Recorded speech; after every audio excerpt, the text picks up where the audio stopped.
வணக்கம்.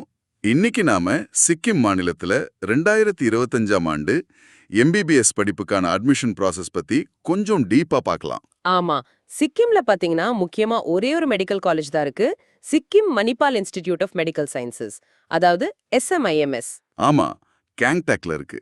அதனால அங்க அட்மிஷன் நடைமுறை கொஞ்சம் வித்தியாசமா இருக்கும். எங்ககிட்ட இருக்கிற college website, government notifications, news எல்லாத்தையும் வச்சு இதை தொகுத்திருக்கோம். கரெக்ட். நம்ம நோக்கம் என்னன்னா, இந்த SMIMSல எவ்ளோ சீட்ஸ் இருக்கு, அந்த 2 விதமான கவுன்சிலிங் எப்படி நடக்குது, யார் யாருக்கு என்ன தகுதி, ஃபீஸ் எவ்ளோ வரும்னு எல்லாத்தையும் உங்களுக்கு தெளிவா சொல்றது தான். சூப்பர். முதல்ல SMIMS பத்தி சில பேசிக் டீடைல் சொல்லிடுங்களேன். எப்ப ஆரம்பிச்சாங்க, எவ்வளோ சீட்ஸ்?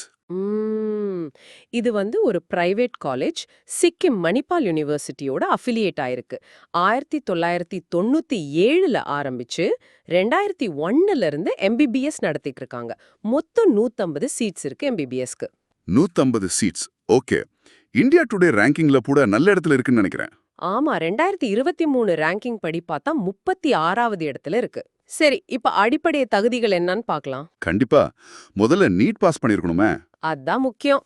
நீட் 2025ல கண்டிப்பா குவாலிஃபை ஆயிருக்கணும். அதுக்கப்புறம் வயசு.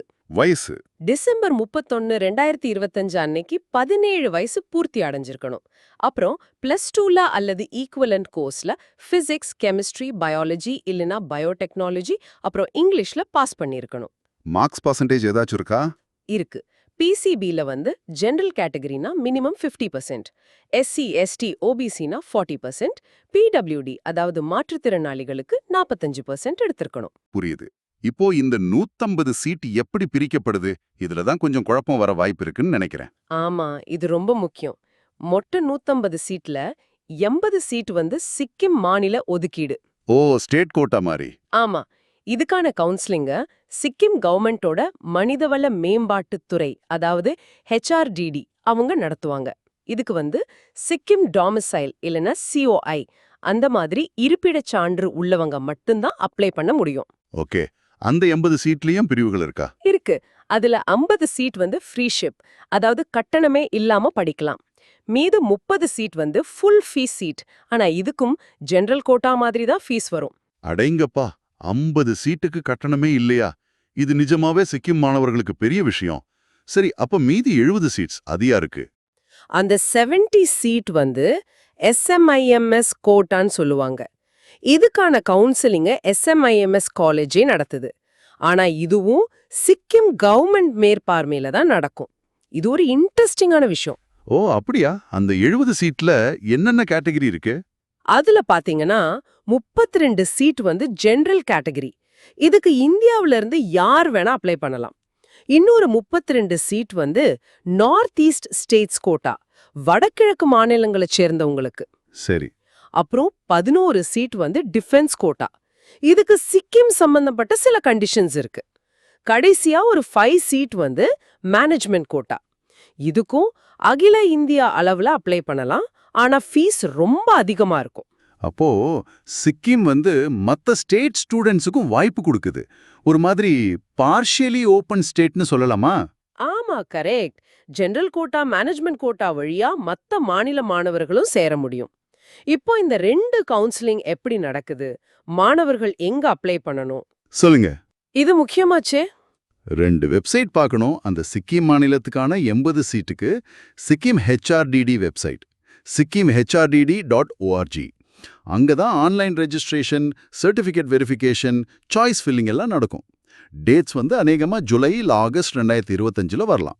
சரி, அந்த SMIMS கோட்டா 70 சீட்டுக்கு. அதுக்கு SMIMS காலேஜோட அப்ளிகேஷன் போர்ட்டல் apply-smims.smuedu.in அங்க ரெஜிஸ்டர் பண்ணிட்டு நீட் ஸ்கோர் அடிப்படையில மெரிட் லிஸ்ட் போடுவாங்க. அப்புறம் SMU அதாவது சிக்கிம் மணிபால் யூனிவர்சிட்டி அவங்க சொல்ற ஷெட்யூல் படி கவுன்சிலிங் நடக்கும். இதுக்கும் தேதிகள் ஒரு ஆகஸ்ட் 2025 வாக்குல வரலாம். அப்போ மாணவர்கள் 2 வெப்சைட்டையும் தொடர்ந்து செக் பண்ணிட்டே இருக்கணும். கொஞ்சம் கவனமா இருக்கணும் போல. கண்டிப்பா, ரொம்ப முக்கியம் அது. சரி, இப்போ ஃபீஸ் எவ்ளோ ஆகும்னு பார்க்கலாமா? இந்த ஃப்ரீஷிப், மேனேஜ்மெண்ட் கோட்டான்னு சொன்னீங்களே, அப்போ ஃபீஸ்ல பெரிய வித்தியாசம் இருக்குமே? நிச்சயமா ரொம்ப பெரிய வித்தியாசம் இருக்கு.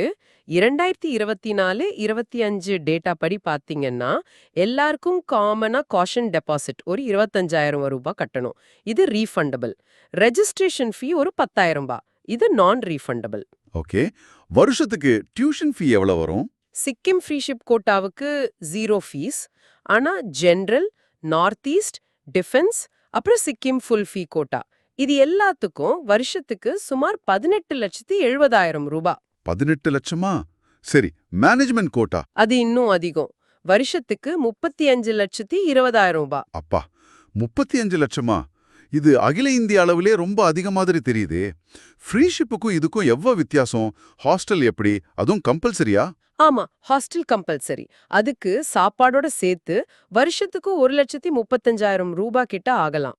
இந்த ஃபீஸ் வித்தியாசம் உண்மையிலே பெரிய விஷயம்தான். சரி, கட் ஆஃப் பத்தி ஒரு தோராயமான ஐடியா கொடுக்க முடியுமா? நீட்ல எவ்வளவு ஸ்கோர் தேவைப்படலாம்? இது ரொம்ப தோராயமானது தான். ஒவ்வொரு வருஷமும் மாறும்.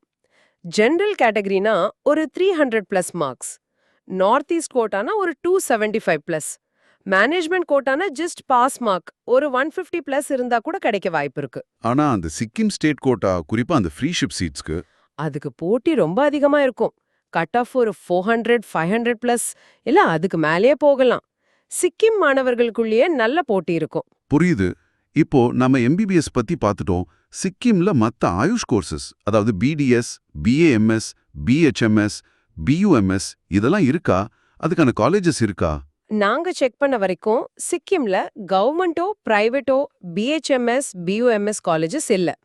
பிடிஎஸ் இல்லனா பிஏஎம்எஸ் காலேஜஸ் இருக்கிறதாவும் நேரடி தகவல் எதுவும் கிடைக்கல. அப்போ இந்த கோர்ஸ் படிக்கணும்னா சிக்கிம் மாணவர்கள் என்ன பண்ணணும்?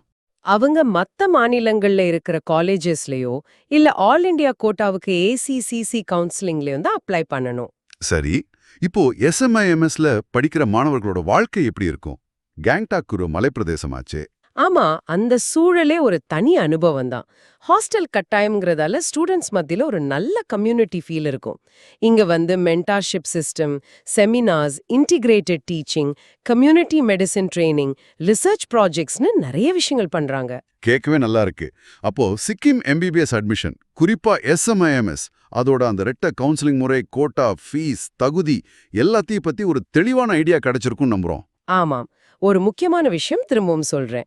2025 அட்மிஷனுக்கு கரெக்டான லேட்டஸ்ட் தகவல்களுக்கு HRDD சிக்கிம் வெப்சைட்டையும் SMMIS ஓட அஃபிஷியல் வெப்சைட்டையும் கண்டிப்பா ரெகுலரா பாருங்க. அது ரொம்ப ரொம்ப முக்கியம். நிச்சயமா.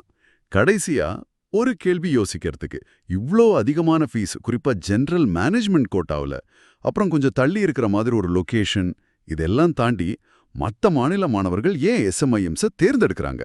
அந்த மணிப்பால்கிற பேர் காரணமா, இல்ல வேற ஏதாவது ஸ்பெஷல் ரீசன்ஸ் இருக்கா? இத பத்தி நீங்க என்ன நினைக்கிறீங்க? யோசிச்சு பாருங்க. அடுத்த பகுதியில சந்திக்கலாம். நன்றி. நன்றி.